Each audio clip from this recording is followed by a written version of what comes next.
Okay, everybody. This lecture is only going to be about the cranial nerves. We studied the central nervous system. We studied the structure of a nerve, action potentials. Now we're going to focus on everything that lies outside the spinal cord and brain.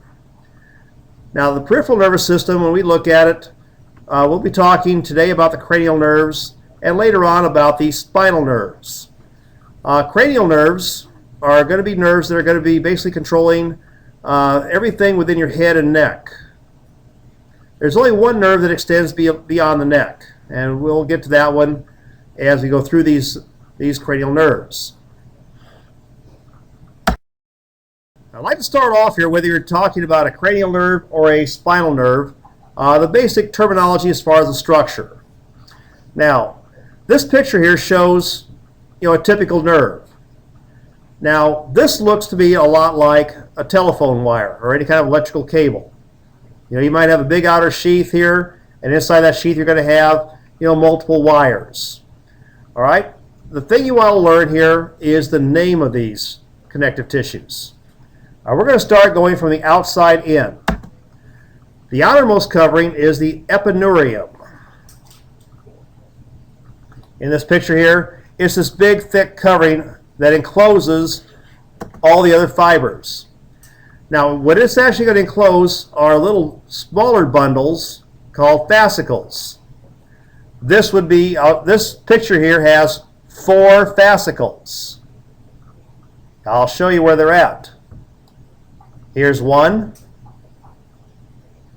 Here's 2. Here's 3 with the actual label on it. And here's 4. Fascicles are smaller groups of individual fibers. And those individual fibers are going to be the part of the neuron we call the axon. Now, surrounding the fascicles, you have the perineurium.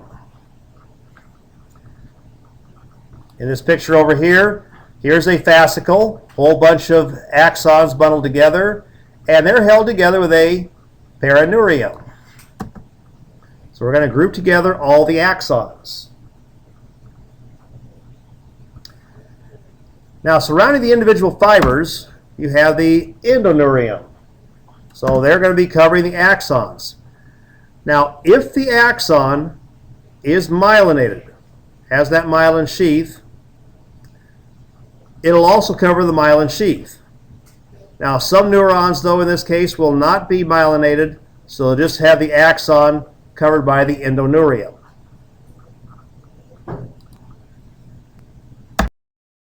Now, this diagram shows all 12 cranial nerves. Cranial nerves are named and numbered from front of the brain, anterior portion of the brain, to the posterior. Cranial nerves are also always identified by number, and the number is a Roman numeral. In the old days, they used to always have to have the Roman numeral preceded by the capital letter C. But that technique, that protocol has been dropped for a while now. So I would just ask you, when I ask you to number a cranial nerve, always remember to use Roman numerals. Now, your goal today is to learn the names and functions of all 12 nerves. Now, whenever you're faced with trying to learn something that has to be memorized in sequence, it's best to use some sort of a mnemonic device. Here's the one that I found in textbooks that I like. If you can remember this phrase, you can memorize the sequence of all 12 cranial nerves without any trouble. That phrase again: on occasion, our trusty truck acts funny. Very good vehicle anyhow.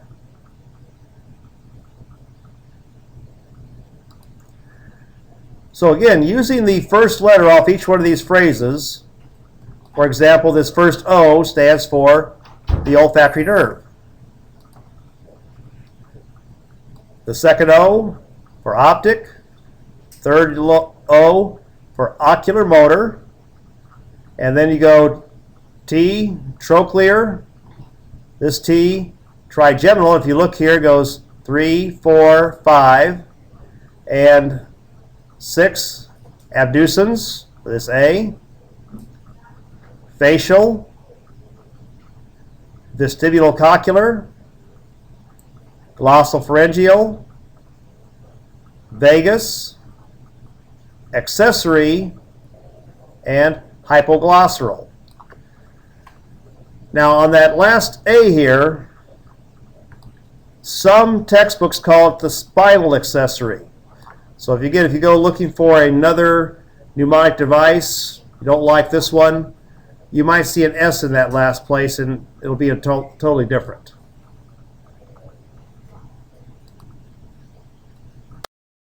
Right, let's go through the cranial nerves here one at a time and what they do.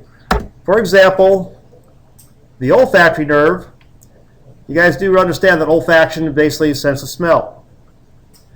Now I've color-coded my presentation here so that any nerve that is in red up here is totally sensory. It has no motor function at all. The olfactory nerve, only smell.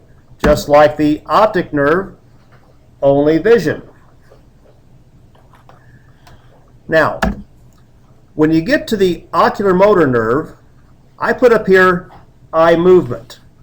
And my color coding system, whenever I put it in blue, that means it's only motor. It's only going to do one thing, and that's going to work a muscle or a gland. Now in this one, the ocular motor nerve is going to basically control 4 of the 6 eye muscles that move your eye around. It's going to control the nerves that blink your eyelids, move your eyelids. It's going to move the muscles that constrict your pupil and your iris. So eye movement is a pretty general term.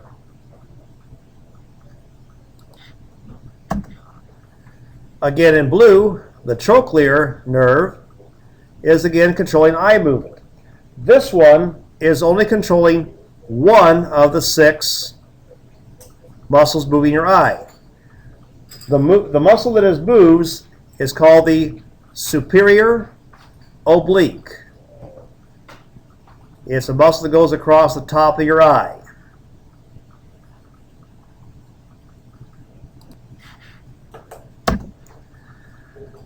The trigeminal nerve is a mixed nerve. As you see up here, it has sensory function here, control for your face, and motor muscles here for chewing. So when you test this here, you're going to be testing for sensation of touch, everything on the face region, and your ability to chew.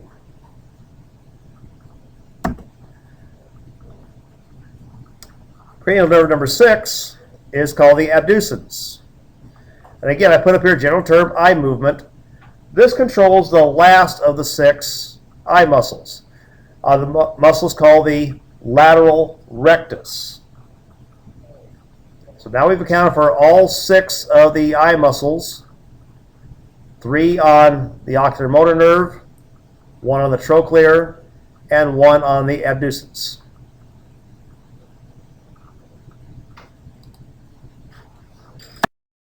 Now moving on, the 7th cranial nerve is the facial nerve.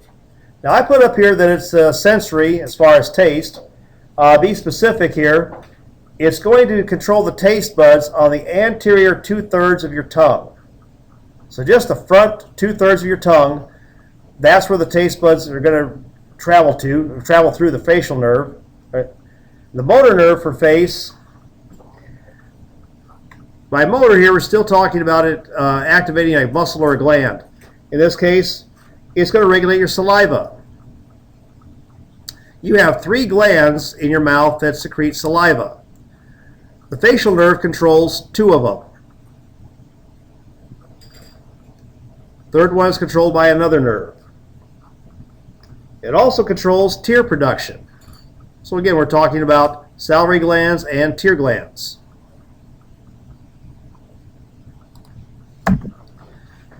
Cranial nerve 8, again all in red. This is a sensory only nerve. Vestibulocochlear. Cochlear, this last part, refers to hearing, and vestibular here is referring to balance.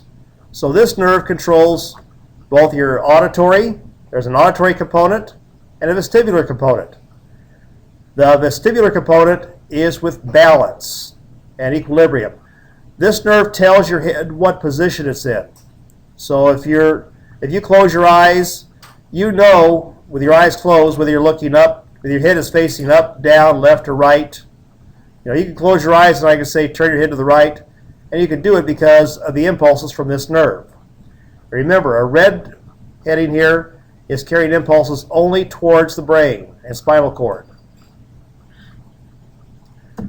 Cranial nerve number 9 is the glossopharyngeal. The first part of the word glosso refers to tongue. Pharyngeal refers to pharynx.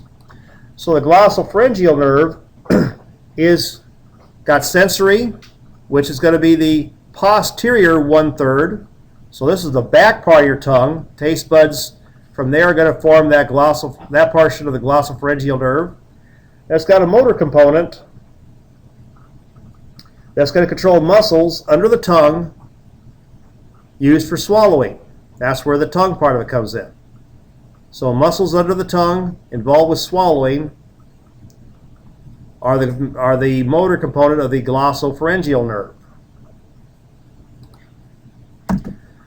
Cranial nerve number 10 is the unique one. The vagus nerve is the only one of the 12 cranial nerves that extends beyond the neck. All the other cranial nerves are focused on the head and neck region. The vagus nerve extends all the way down into the abdomen. So it's going to control, as I put up here, sensory and motor for the pharynx, the larynx, and all the viscera. Viscera is referring to the internal organs.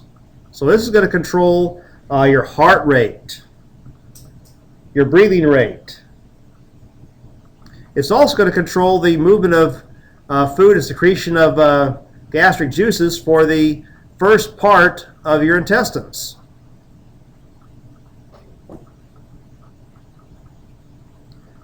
Now, as far as pharynx goes, the vagus nerve also has some nerves in there for speech. They are going to actually originate to muscles in the tongue, important for speech. As we get into the taste buds in the next section, most people think about the taste buds located on their tongues. Well, you've also got a few taste buds that are located on your esophagus. After you swallow, you can still taste some. And the vagus nerve does pick up the taste buds from the esophagus, so you still are getting some input from there. Cranial nerve number 11. This is the one that is sometimes called spinal accessory. In blue here, it is strictly motor. This controls the muscles for your upper neck and your upper back.